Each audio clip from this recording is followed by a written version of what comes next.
Hello नमस्कार। आज हम आपको लेके आए भारतीय राज्य व्यवस्था इंडियन पॉलिटी। ठीक है, इसमें हम आपको पूरे संपूर्ण संविधान जो है इंडियन पॉलिटिक है वो पूरी पढ़ाएंगे आपको। सही है, एक एक पार्ट करके इसको पढ़ाएंगे। टोटल पूरा संग्रह होगा इसमें संविधान का। ठीक है, इसी के साथ हम लोग स्टार्ट करते हैं आज। ठीक है, भारत का संवैधानिक विकास। भारत में संविधान के विकास का जो मेन कारण रहा था, नींव कब से रखी गई थी, कैसे प्रोसीजर करते करते हम भारतीय संविधान बना पाए थे। ठीक है, इसको लेकर चलेंगे। ठीक है, तो सबसे पहले जो क्वेश्चन आपका आता है वो पूछा गया है कि रेगुलेटिंग एक्ट 1773 द्वारा सर्वोच्च न्यायालय की स्थापना कहाँ गई थी। ये एक एक्ट था, रेगुलेटिंग एक्ट था, है ना। इसके द्वारा 1773 में की स्थापना कहाँ गई थी, हम लोग कौन से सर्वोच्च न्यायालय की स्थापना सबसे पहले कहाँ हुई थी। ठीक है, तो कहाँ हुई थी, तो आप कहोगे कोलकाता में हुई थी 1734 में। भारतीयों को भारत के प्रशासन में भाग लेने का अधिकार किस अधिनियम द्वारा दिया गया।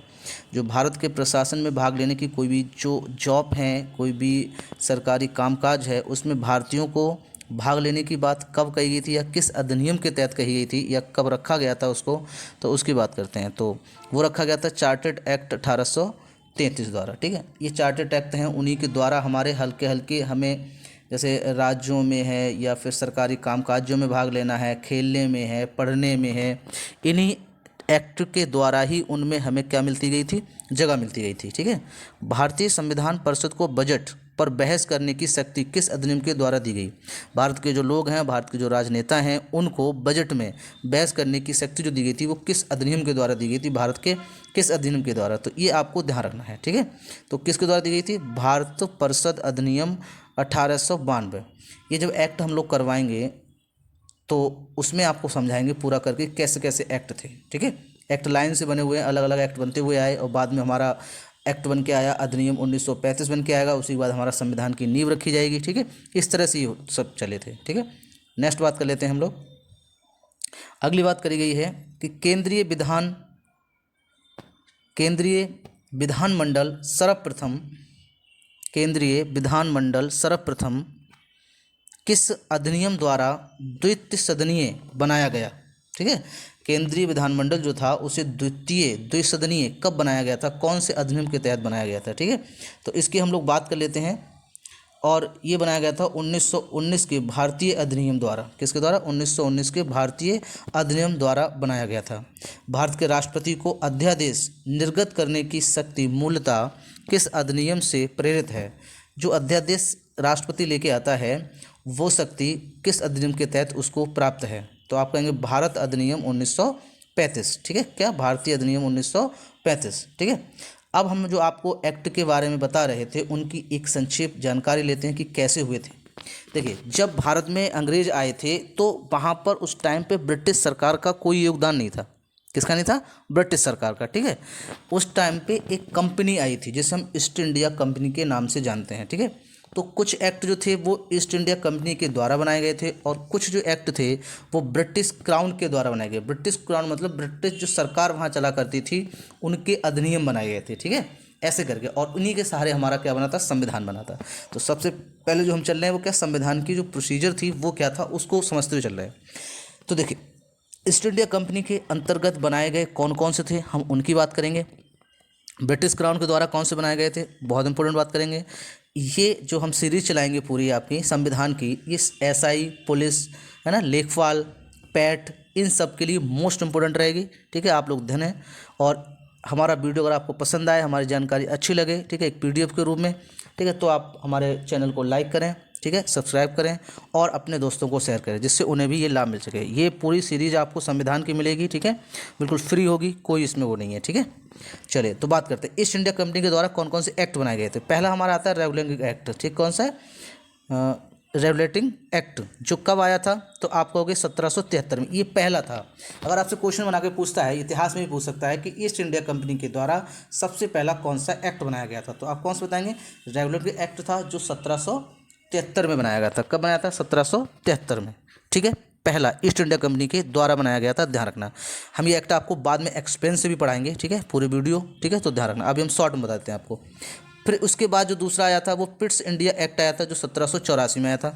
इन एक्टों में ये चीज़ दे रखी थी कि कोई भारतीय कब क्या काम कर सकता है या उसे एक शक्ति प्राप्त हो जाए, कानूनन अधिकार प्राप्त हो जाए, इसलिए ये एक्ट बनाए गए थे। ठीक है, तो ध्यान रखना। दूसरा कौन आया था? फिट्स इंडिया एक्ट आया था। फिर आया था चार्टर्ड एक्ट 1793 में आया था। फिर चार्टर्ड एक्ट आया था, चार्टर्ड एक्ट ही आए थे 1813 में। फिर चार्टर्ड एक्ट आया था 1833 में। फिर चार्टर्ड एक्ट आया था 1853 में। ठीक है, इसको आपको ध्यान रखना है। बात करते हैं हम क्राउन ने कौन कौन से दिए। तो क्राउन के द्वारा सबसे पहले जो अधिनियम आया था, इसने एक्ट बनाए थे ईस्ट इंडिया कंपनी ने, एक्ट धाराएं जो होती हैं। ठीक है, और जो आपके ब्रिटिश क्राउन थे इसने अधिनियम बनाए थे, शासन अधिनियम। तो ब्रिटिश सरकार द्वारा पहला जो शासन अधिनियम आया था वो कब आया था? तो भारत शासन अधिनियम 1800 किस में आया था? 58 में आया था पहला। ध्यान रखना 1857 से 1857 में जब लड़ाई छिड़ी थी, ठीक है, तो उसके बाद ये मान लिया गया था कि यहाँ पर ईस्ट इंडिया कंपनी जो है वो भारतीयों को ज़्यादा परेशान कर रही है। ठीक है, उसके बाद ये जो सूचना है ये वहाँ जाती है, महारानी विक्टोरिया होती हैं, फिर उनका एक घोषणा पत्र आता है जो जिसे मिंटो पार्क इलाहाबाद में पढ़ा गया था। उसमें कुछ नियम थे और उसी नियम के तहत क्या करा गया था, ईस्ट इंडिया कंपनी जो थी उससे सत्ता लेकर ब्रिटिश क्राउन ने अपने हाथों में ले ली थी। ठीक है, इसीलिए पहला भारत अधिनियम जो शासन आया था वो 1858 में आया था, ध्यान रखना है। फिर दूसरा भारत परिषद अधिनियम आया था 1861 में। तीसरा आया था भारत परिषद अधिनियम 1892 में। फिर चौथा आया भारत परिषद अधिनियम 1919 में। फिर आया भारत शासन अधिनियम 1919, ये 9 में आया था, वही 19 में आया था। भारत शासन अधिनियम कितना आया? 1935। ये सबसे इम्पोर्टेंट रहता है, जो अधिनियम भारत अधिनियम 1935 है ये सबसे इम्पोर्टेंट रहता है। इसी को भारत का सबसे कठिन दस्तावेज माना जाता है। किसका माना है? सबसे कठिन दस्तावेज माना जाता है। ठीक है, और इसे छोटा संविधान कहते हैं। ठीक है, छोटा क्या कहते हैं? संविधान। जब हमारा संविधान बनेगा, कैबिनेट मिशन आएगा, उस टाइम पे जब सभा की बैठक होगी, उस टाइम पे कम से कम 200-250 अनुच्छेद जो थे वो भारत अधिनियम 1935 से ही लिए गए थे। अगर अधिनियम 1935 नहीं आता, ठीक है, तो संविधान बनने में फिर से अंग्रेज क्या करते? गड़बड़ करते। ठीक है, तो ध्यान रखना भारत अधिनियम बहुत 1935 स्टार्ट रहेगा। ठीक है, और इसकी शुरुआत जब हुई थी, जब साइमन कमीशन आया था, अगर इसकी शुरुआत की अगर हम बात करें कि इस सीसीएस बनने की शुरुआत जो 1935 है उसकी शुरुआत कब हुई थी, तो जब साइमन कमीशन आया था उसी टाइम पर इसका क्या हुआ था? स्टार्टिंग मान ली गई थी। साइमन कमीशन को वापस भेज दिया गया था। ठीक है, साइमन कमीशन का विरोध करते हुए लाला लाजपत राय को लाठी भी लगी थी। ठीक है, भगत सिंह में उसमें बाद में बदलाव भी ले लिया था। ये सब बहुत सारी हिस्ट्री में चीज़ें, लेकिन हम यहाँ पे ज़्यादा टाइम नहीं लेंगे। ठीक है, तो आप ध्यान रखना। बाद में नेहरू रिपोर्ट आती है, उसमें 14 सूत्री मांगे रखी जाती हैं और उसके बाद भारत अधिनियम 1935 बनता है 4 अगस्त 1935 को। ठीक है, लिल लिथको ने इस पर क्या करे थे? साइन थे, मतलब उस टाइम पे गवर्नर था, ध्यान रखना है। और उसके बाद अंतिम अगर पूछता है कि ब्रिटिश क्राउन के द्वारा अंतिम भारतीय जो अधिनियम बना था वो कौन सा बना था, तो आपको भारतीय स्वतंत्रता अधिनियम 1947। ठीक है, ध्यान रखेंगे इसको। तो इस तरह से ये आप ध्यान रखेंगे। नेक्स्ट बात करते हैं हम लोग, नेक्स्ट बात कर लेते हैं, केंद्र में द्वितीय शासन व्यवस्था किस अधिनियम के द्वारा लाई गई थी? आपसे पूछा जाता है कि द्वितीय शासन की व्यवस्था, यानी कि एक सबसे ऊपर शासन होगा, जैसे प्रधानमंत्री होता है, फिर सीएम होगा, तो ये व्यवस्था कब बनाई गई थी, है ना? तो आप कहोगे किस अधिनियम के द्वारा बनाई गई थी, तो आप अधिनियम की अगर हम बात करें तो अधिनियम इसका था भारत शासन अधिनियम 1935 के द्वारा द्वितीय शासन प्रणाली लाई गई थी। ध्यान रखना है, ब्रिटिश भारत में किस अधिनियम में संघीय शासन को प्रावधान था? संघीय शासन का प्रावधान था। ठीक है, तो भारत अधिनियम 1935। ठीक है, ध्यान रखेंगे। भारत शासन अधिनियम 1919 की समीक्षा करने के लिए वर्ष 1927 में साइमन कमीशन का क्या हुआ था? गठन हुआ था। जो 1919 में जो एक्ट आया था, जैसे हम काला कानून भी कहते हैं, बिना दलील बिना वकील के ना, उसकी समीक्षा करने आया था कौन? Simon commission. ठीक है, जो 27 में आया था। ठीक है, ध्यान रखना है, तो इसको ध्यान रखें। ये कानून बनाने भी आया था और ये इसकी समीक्षा करने भी आया था। 1919 में जलियांवाला हत्याकांड हुआ, इस सब की एक्ट था। ठीक है, चार्टर्ड एक्ट 1919 आया था, उसमें ध्यान रखना, जिसमें अगर कोई 4 लोग बैठे हुए बात कर रहे हैं तो उनको ऐसे ही जेल में डाल दिया जाता था, ना तो उनका वकील होता था ना कोई दलील होती थी। ठीक है, तो इसे काला कानून भी कहा गया था इस एक्ट को, 19 को। सही है, ध्यान रखेंगे इस बात को। चलिए नेक्स्ट बात करते हैं, साइमन कमीशन का क्या हुआ? गठन हुआ। ठीक है, नेक्स्ट बात कर लेते हैं हम लोग। अगला क्वेश्चन बन के आता है कि अखिल भारतीय संघ स्थापित करने का प्रावधान किस अधिनियम में चलाया गया? किस अधिनियम में चलाया गया? तो आपको भारत शासन अधिनियम 1919, अखिल भारतीय संघ, यानी कि अखिल भारतीय संघ मतलब जो एक संघ है उसकी जो प्रावधान था वो कब, मतलब किसके द्वारा उसे, जैसे अखिल भारतीय संघ था एक, ठीक है, तो उसको किस अधिनियम के तहत स्थापित करने की छूट मिली थी, ठीक है, ऐसे हम लोग कह सकते हैं। तो कौन से मिला था, भारत शासन अधिनियम 1935। अगले हम लोग बात करें, भारत के संविधान में केंद्र और राज्यों के मध्य किया गया शक्तियों का विभाजन भारत सरकार अधिनियम 1935 पर आधारित है। भारत में संविधान में जो केंद्र राज्य थे उनके मध्य जो शक्तियों का विभाजन था वो किस अधिनियम के तहत किया गया था, उनको शक्तियां कैसे प्रदान की गई थी, किस अधिनियम के द्वारा प्रदान की गई थी कि केंद्र की ये शक्तियां रहेंगी, राज्यों की ये शक्तियां रहेंगी, ठीक है, राज्यों में संघ सूचियां रहेंगी, ऐसे करके ना। तो किस अधिनियम के द्वारा, तो आप हमेशा बता देंगे स्पष्ट 1935 के द्वारा। अगला आता है, एक निर्वाचित संविधान सभा द्वारा भारत के संविधान का निर्माण करने का प्रस्ताव किसके द्वारा दिया गया था, ठीक है, मतलब किसने दिया था, ये सुझाव किसने दिया था, तो आप बताएंगे क्रिप्स मिशन ने। किसने दिया था, क्रिप्स मिशन, जो कब आया था, 1942 में आया था, ठीक है। बाद में ये गांधी जी ने इसे बिना चेक के, मतलब बिना चेक का बैंक का, बिना बैंक का चेक कहा था, ठीक है, ध्यान रखना। तो ये क्रिप्स मिशन आया था, इसे वापस कर दिया गया था, फिर ये वापस नहीं आया था। भारतीय संविधान सभा का गठन किसके अंतर्गत किया गया था, कब किया गया, मतलब भारतीय संविधान सभा का गठन करने की बात कब की थी, तो जब कैबिनेट मिशन आया था तब उसकी क्या की गई थी, बात की गई थी, क्या करी गई थी, बात, ठीक है, किसकी, कैबिनेट मिशन में। कैबिनेट मिशन में 3 लोग आए थे, ध्यान रखना, ठीक है, ये पूछता है कभी कभी कितने थे कैबिनेट मिशन में, तो ध्यान रखना 3 लोग आए थे, ठीक है। उसमें एक अलेक्जेंडर थे, ठीक है, लॉरेंस पैथिक थे, ठीक है, ये 3 लोग आए थे उसमें, ध्यान रखेंगे। अगली बात करते हैं, कैबिनेट मिशन द्वारा प्रस्तुत योजना के अनुसार संविधान सभा में प्रांतों में प्रतिनिधियों का निर्वाचन किस अनुपात में किया जाता है, किस अनुपात में किया जाता है, ठीक है। पूछना चाह रहा है कि भारत संविधान सभा का गठन किसके अंतर्गत किया गया था, तो हम बता चुके हैं कि किसके द्वारा, कैबिनेट मिशन के द्वारा किया गया था।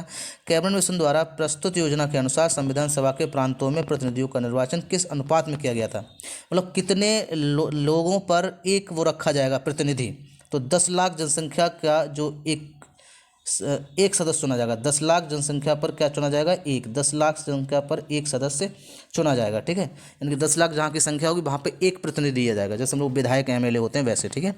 भारतीय संविधान का निर्माण करने वाली संविधान सभा के सदस्यों का चुनाव किसके द्वारा किया गया था, मतलब किसके द्वारा किया गया था, ठीक है। तो आप कहोगे विभिन्न प्रांतों के विधानसभाओं के द्वारा, यानी कि उसमें कितनी विधानसभाएं हैं उसके द्वारा उस संविधान सभा के चुनाव, जो सदस्यों के चुनाव थे उसको रखा गया था, ठीक है। नेक्स्ट हम लोग बात करते हैं, अंतरिम सरकार 1946 में किस तरह से बनी थी, मतलब जब अंतरिम सरकार चुनी गई थी तो उसमें कौन कौन थे। अंतरिम सरकार में जवाहरलाल नेहरू थे। अंतरिम सरकार में जो चुने गए थे सदस्य वो कौन थे, जवाहरलाल नेहरू, जो राष्ट्रमंडलीय संबंध तथा विदेशी मामलों के अध्यक्ष बनाए गए थे, क्या बनाए गए, सदस्य बनाए गए थे। सरदार वल्लभ पटेल को गृह सूचना संचार प्रसारण दिया गया था जब अंतरिम सरकार बनी थी उस टाइम पे। अंतिम सरकार के जब संविधान सभा का गठन हुआ था उसी टाइम पर एक अंतरिम सरकार की घोषणा की गई थी। अंतरिम सरकार मतलब है इधर संविधान लिखा जाएगा और उस संविधान पर देख रेख करने के लिए कौन कौन व्यक्ति होंगे, तो उसे अंतरिम सरकार कहा कहते हैं। तब तक का जो भी लेखा जोखा होगा, जो भी कानून होगा, वो अंतरिम सरकार चलाएगी, ठीक है। ये थे अंतरिम सरकार। डॉक्टर राजेंद्र प्रसाद को खाद्य कृषि का पद दिया गया था। जॉन मथाई को उद्योग और नागरिक दिया गया था। जगजीवन राम को श्रम दिया गया था। सरदार बलदेव सिंह को रक्षा दिया गया था और लियाकत अली को वित्तीय दिया गया था। सी राम गोपालाचार्य, ठीक है, किसको, सी राम गोपालाचार्य को शिक्षा और कला का दिया गया था। शिक्षा और किसका दिया गया था, कला का दिया गया था, ध्यान रखेंगे, किसको दिया गया, शिक्षा और कला का दिया गया था, ध्यान रखना। इसीलिए इनको टीचर माना जाता है और इनके उसमें हम लोग शिक्षक दिवस के रूप में मनाते हैं, भारतीय राष्ट्रीय शिक्षक दिवस, ठीक है, ध्यान रखना। तो